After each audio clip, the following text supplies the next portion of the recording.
أعوذ بالله من الشيطان الرجيم بسم الله الرحمن الرحيم يسبح لله ما في السماوات وما في الأرض الملك القدوس العزيز الحكيم هو الذي بعث في الأميين رسولا منهم يتلو عليهم آياته ويزكيهم ويعلمهم الكتاب والحكمة وإن كانوا من قبل لفي ضلال مبين وآخرين منهم لما يلحقوا بهم وهو العزيز الحكيم ذلك فضل الله يؤتيه من يشاء والله ذو الفضل العظيم مثل الذين حملوا التوراة ثم لم يحملوها كمثل الحمار يحمل أسفارا بئس مثل القوم الذين كذبوا بآيات الله واللہ لا یہدی القوم الظالمین صدق اللہ العظیم۔ یہ سورہ جمعہ کی پہلی 5 آیتیں ہیں، ان کا ترجمہ یہ ہے: اللہ ہی کی پاکی بیان کرتی ہے جو کچھ آسمان اور زمین کے اندر ہے، وہی ہے بادشاہ حقیقی، وہی پاک ذات ہے، زبردست ہے اور ساری حکمتوں کا جاننے والا ہے۔ وہی جس نے امیوں کے اندر سے ایک رسول کو بھیجا جو انہیں اللہ تعالیٰ کی آیتیں تلاوت کر کے سنا رہے ہیں اور ان کا تزکیہ کر رہے ہیں، انہیں کتاب کی اور حکمت کی تعلیم دے رہے ہیں، حالانکہ وہ اس سے پہلے کھلی گمراہی کے اندر مبتلا تھے۔ اور اس رسول کو ان لوگوں کے لیے بھی ہے جو اس کے بعد آنے والے ہیں، جو ابھی ان سے نہیں ملے ان لوگوں سے، اور اللہ تعالیٰ بہت زبردست ہے اور ساری حکمت جاننے والے ہیں۔ یہ اللہ تبارک تعالیٰ کا فضل ہے، اللہ جس کو چاہتا ہے عطا فرماتا ہے، اور اللہ تعالیٰ بڑے عظیم فضل کے مالک ہیں۔ جن لوگوں کو تورات کا حامل بنایا گیا تھا، تو تورات جن کو دی گئی تھی اور انہوں نے اس کی پیروی نہیں کی، وہ ایسے جیسے کہ گدھے ہیں، ان کی مثال گدھوں کی طرح ہے جس کی پیٹھ پر جو ہے بوجھ لدا ہوا ہے، نہیں جانتا کہ کیا ہے۔ تو بہت بری مثال ہے ان لوگوں کی جو اللہ کی آیتوں کا انکار کرنے والے ہیں، اور اللہ ظالم لوگوں کو ہدایت نہیں دیتا۔ تو سورۃ الجمعہ جیم تو پر تو پیش ہے ہی، لیکن میم پر پیش بھی ہے اور جزم بھی ہے۔ جمعہ، جمعہ یا جمعہ، تو میم پر پیش زیادہ فصیح ہے، جمعہ بھی پڑھ سکتے ہیں، جمعہ جمعہ لکھا ہے۔ تو اس صورت کے اندر اللہ تعالیٰ نے نماز جمعہ کی فضیلت بیان کی ہے۔ تو اس سے پہلے یہ فضیلت کس کی وجہ سے حاصل ہوئی؟ اللہ کے فضل سے اور نبی صلی اللہ علیہ وسلم کی بعثت سے۔ تو حدیث میں آتا ہے کہ جو ہے یہ لوگ جو ہے تم سے بہت جلتے ہیں، حسد کرتے ہیں کہ اللہ نے تمہاری صحیح رہنمائی کی جمعہ کے بارے میں۔ یہود نے ہفتے کا دن اختیار کیا اور نصارہ نے جو ہے اتوار کا دن اختیار کیا، اور جمعہ تمہارے لیے رہ گیا ہے۔ تو جمعہ اللہ کے نزدیک سب سے تمام دنوں کے اندر اللہ کے نزدیک سب سے افضل دن جمعہ کا ہے۔ اسی دن اللہ تعالیٰ نے آدم علیہ السلام کو پیدا فرمایا، آدم علیہ السلام کو اسی دن جنت میں داخل کیا گیا، اسی دن جنت سے نکالے بھی گئے۔ ارے نکالے دینے میں کون سے؟ نکالنے سے دنیا کیا کرتے تھے؟ اسی دن قیامت قائم ہونے والی، کائنات کی ساری چیزیں سوائے انسان کے اور جن کے ساری چیزیں کانپتی رہتی، لرزتی رہتی، پتہ نہیں اللہ تعالیٰ کیا حکم دیں۔ آج جمعہ ہے، قیامت آئی تو جمعہ کی دن آنے والی۔ تو جمعہ کا دن اللہ کے نزدیک بہت بڑی فضیلت رکھنے والا دن۔ تو اللہ پھر بولتے ہیں کہ تم اس دن مجھے کثرت سے درود بھیجو، تمہارا درود مجھ کے سامنے پیش کیا جاتا ہے، ہر وقت پیش کیا جاتا ہے، لیکن جمعہ خاص طور پر۔ جمعہ کے دن ایک ایسی گھڑی ہے جس وقت اللہ بندہ دعا کرے گا تو اللہ ضرور اس کی دعا قبول کرے گی۔ بے شمار فضائل جمعہ کے ہیں۔ اب یہ سب فضائل حاصل ہونے کے لیے نبی صلی اللہ علیہ وسلم کی بعثت کی بعد ہوا۔ تو اللہ تعالیٰ نے پہلے اپنی تعریف، اللہ تعالیٰ کی تعریف شروع ہو رہی ہے، یسبح للہ ما فی السماوات ما فی الارض، پاکی بیان کر رہی ہے۔ تو اس سے پہلے سبح ہے، ماضی کا صیغہ استعمال کیا گیا ہے، پاکی بیان کی ہے، اور یہاں حال کا صیغہ، حال اور استقبال دونوں کے لیے آتا ہے، مضارع کہتے ہیں. مضارع جو ہے زمان حال کے لیے بھی آتا ہے, زمان مستقبل کے لیے بھی آتا ہے. یسبح للہ, تو اللہ کی پاکی کیا بیان کر رہی ہے ساری چیزیں؟ اللہ اکیلا ہے, اللہ کی قدرت میں کوئی شریک نہیں ہے, ساری خوبیوں کا مالک اللہ تعالیٰ ہے, ساری کائنات کی چیز اس بات کی گواہی دے رہی ہے, اپنے حال سے گواہی دے رہی ہے. اب اس کی زبان کیا ہے اللہ ہی جاننے والے. وَإِنَّ مِن شَيْءٍ إِلَّا يُسَبِّحُ بِحَمْدِهِ وَلَٰكِن لَّا تَفْقَهُونَ تَسْبِيحَهُمْ. کائنات کی کوئی ایسی نہیں جو اللہ کی پاکی بیان کرے لیکن تم اس کی زبان نہیں سمجھتے. ساری چیزیں اپنی اپنی زبان میں. تفسیر ساوی کر کے اس میں جو ہے سارے پرندوں کی بولیاں لکھی انہوں نے. اب ہمیں حدیث میں تو نہیں ہے لیکن انہوں نے اپنے انداز سے لکھا ہے, یہ پرندہ یہ بول رہا ہے, یہ پرندہ لا الہ کر, یہ لا شریک لہو کہتا ہے, یہ پرندہ اللہ اکبر کہتا ہے. سارے پرندوں کے نام لے کر ان کی جو کہتا ہے کوئی کو کہتا ہے, کو کہتا ہے, اس طرح سب انہوں نے اپنے اندازے سے لکھا ہے.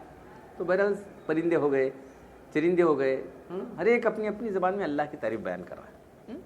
حتیٰ کہ درخت بھی اللہ تعالیٰ کی پاکی بیان کرتے رہتے ہیں. جو درخت پاکی بیان کرنا چھوڑ دیتا ہے یا وہ تو فطری بات ہے نا, وہ جو ہے کاٹ دیا جاتا ہے, اس کی زندگی ختم ہو جاتی ہے. ٹھیک ہے, درخت کی کاٹے جائے, وہ درخت اللہ کی پاکی جب تک بیان کرتا ہے وہ اس کی زندگی رہی, پاکی بیان کرتے نہیں, بند کر دیا ختم ہو گیا بس. تو ساری کائنات کی چیزیں اللہ کی پاکی بیان کر رہی ہیں. جو بادشاہ ہے اللہ تعالیٰ, اسی کا حکم ساری کائنات میں چلا ہوا ہے, کسی کا حکم نہیں چلا ہوا ہے, بادشاہ. اور اللہ تعالیٰ پاک ہے, کوئی کام اللہ تعالیٰ ظلم کی بنیاد پر, ناانصافی کی بنیاد پر نہیں کرتے, بلکہ سارے کام اللہ تعالیٰ کے انصاف پر, عدل پر بنی ہوتے ہیں. اور پھر اللہ تعالیٰ ایسا نہیں کہ جو مجبور نہیں بلکہ زبردست ہیں. اور زبردست ایسا نہیں کسی پر خامخواہ جو ہے زبردستی کرے, نہیں ہے, بلکہ حکیم ہے.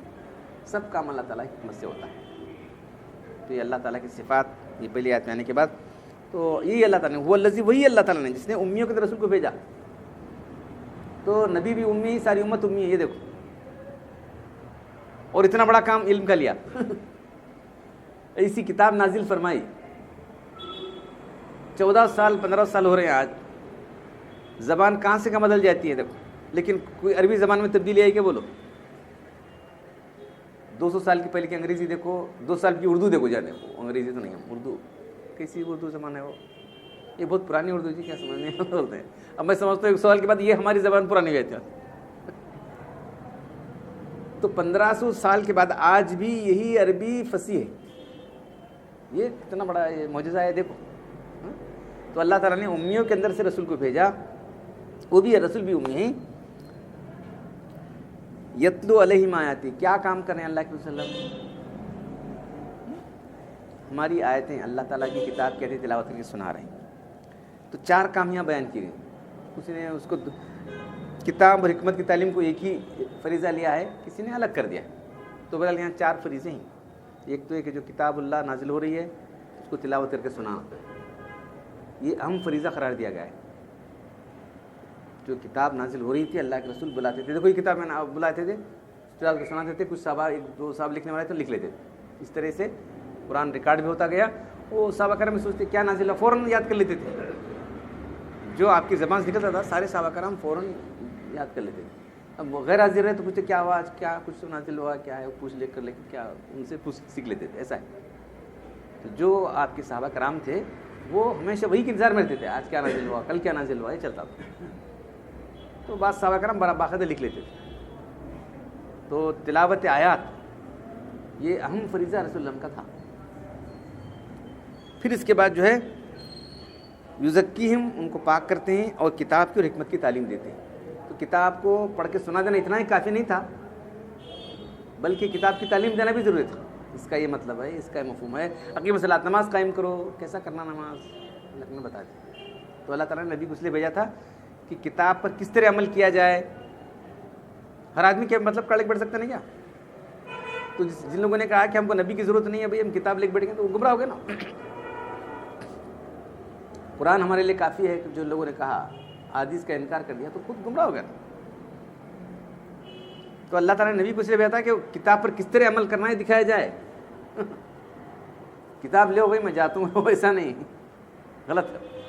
کتاب کو سکھانا تھا, کتاب کی تلاوت کر کے سنانا تھا. پھر اس کے بعد جو ہے کتاب کی تعلیم دینا تھا. یہ احکام کا یہ مطلب ہے, یہ احکام کو اس طرح عمل کرنا چاہیے. نماز کا حکم آ گیا, جو احکام آتے گئے خود اللہ کے لیے عمل کر کے دکھاتے چلے گئے. اور اس کے بعد حکمت. تو حکمت جو ہے دین کے احکام ہے, اس میں سنت کہا گیا ہے کس طرح سے عمل کیا جائے. ایک تو اللہ تعالیٰ نے کتاب میں نازل فرمائی قیم الصلاۃ, نماز قائم کرو.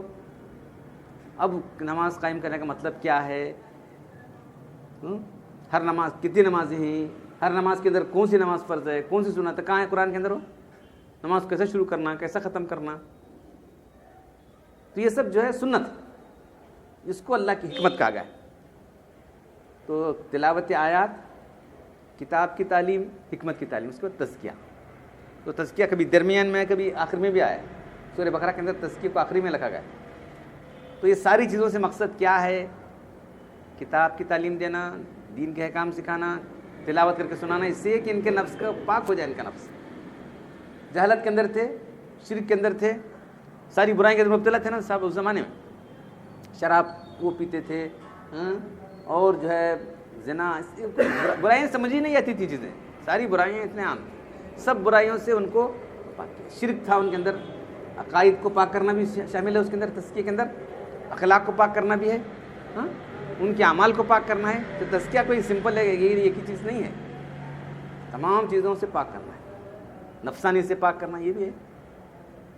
تو اللہ کے رسول نے 4 فریضے ان پر انجام دیے. اب اللہ کے رسول انجام دے رہے ہیں تو کیسا اچھا انجام دیں گے, نہیں بولو. اللہ کے رسول وہ شاگرد دونوں ہی صحابہ کرام ہیں جو آپ پر جان نثار تھے. تو اس لیے ایسی امت تیار ہو گئی جو انبیاء کرام کے بعد سب سے افضل کہلائی. مطلب ہے جن کو اللہ کے خود ڈائریکٹ تعلیم دے رہے ہیں. یہ ہمیں ان سے سیکھیں جی, بولتے رہتے کسی بڑا استاد رہتا ہے, یہ سب استادوں کے استاد سب سے بڑے ہمارے. ان سے سیکھنے والے کیسے ہوتے ہیں بولو, کون سی بھی ذرا اچھے استاد سیکھ رہے ہیں, ہمارے استاد بھاری جی, ان سے سیکھے میں ہمیں کیا معلوم تمہیں کیا بولیں گے. کل ایک قاری صاحب آ رہے ہیں, اس کے ہیں یمن کے,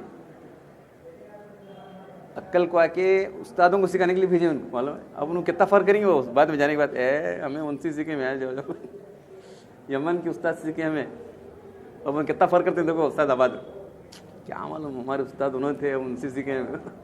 اب ایسے استادوں سے فرق کر سکتے ہیں انسان. تو سب سے استادوں کے استاد, سب سے بڑے نبی, ان سے سیکھنے والے صحابہ کرام ہیں. ڈائریکٹ قرآن سیکھے, قرآن سمجھے.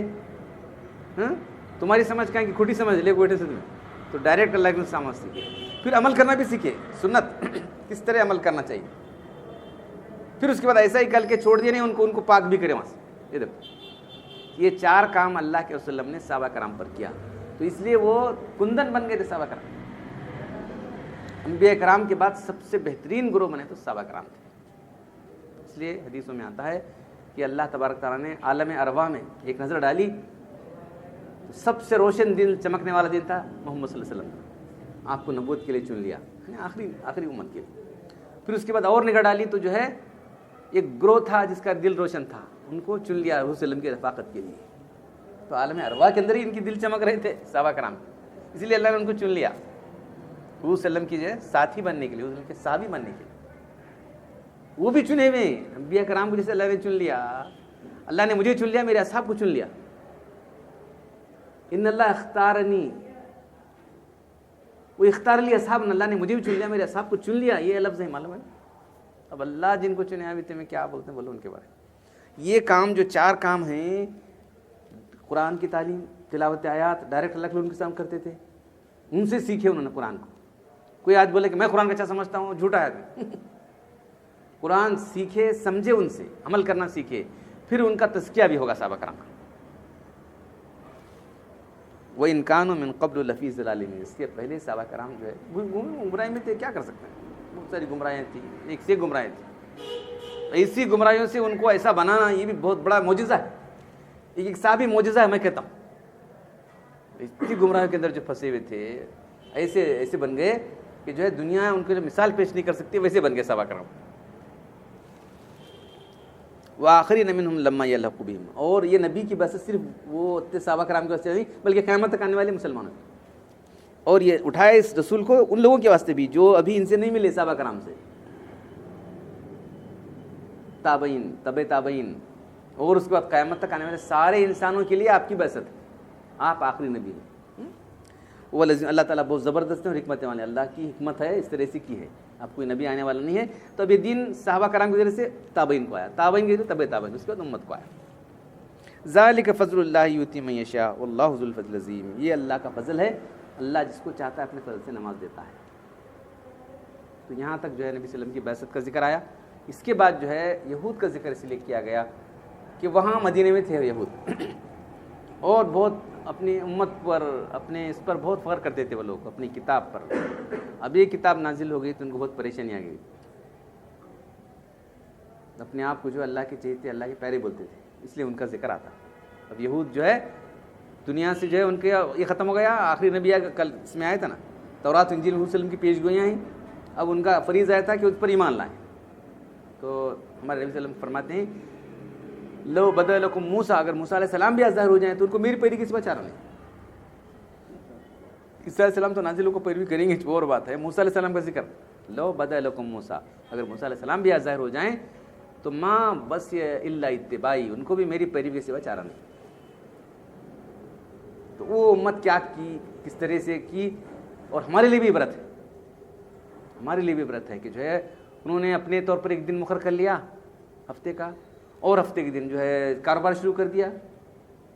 یہاں دوسری جگہ ذکر ہے سبت, یوم السبت. چلو تم ہفتے کے دن مقرر کرتے ہو, چلو جان تم ہی مقرر کر لیے, ہم جمعہ کا دن بولے تھے تمہیں ہفتے کے دن کرتے ہیں, کرو جان ٹھیک, آل رائٹ کر بولے اللہ تھا. اس کی تو پابندی کرو. پابندی نہیں کرنے کے بجائے اس دن جو ہے ہیلے بہانے سے مچھلی کا شکار, اللہ نے ان کو بندر بنا دیا, سور بنا دیا. معلوم ان لوگوں کو اللہ نے بندر اور سور بنا دیا. تو اس لیے ہم کو تنبیہ کی جا رہی, دیکھو ایک امت تمہارے سامنے ہے کیسا سخت عذاب بھگت چکی ہیں. اس لیے ان کا ذکر ہے, ان کا ذکر بیچ میں, ہمارے اس میں بیچ میں کا. تو اس لیے اب آگے جمعہ کے بارے میں اللہ تعالیٰ نے, جمعہ اتنا عظیم دن ہے اس لیے اس دن سارے کاروبار چھوڑ کر جمعہ کی نماز ادا کرو. یہ آگے اللہ تعالیٰ مجھے قرآن پڑھنے اور عمل کرنے کی توفیق عطا فرمائے. الحمد للہ رب العالمین والصلاة والسلام علی رسولہ الکریم. ربنا آتنا فی الدنیا حسنۃ وفی الآخرۃ حسنۃ وقینا عذاب النار. ربنا ظلمنا انفسنا وان لم تغفر لنا وترحمنا لنكونن من الخاسرین. ان اللہ وملائکتہ یصلون علی النبی یا ایھا الذین آمنوا صلوا علیہ وسلموا تسلیما. سبحان ربک رب العزۃ عما یصفون وسلام علی المرسلین والحمد للہ.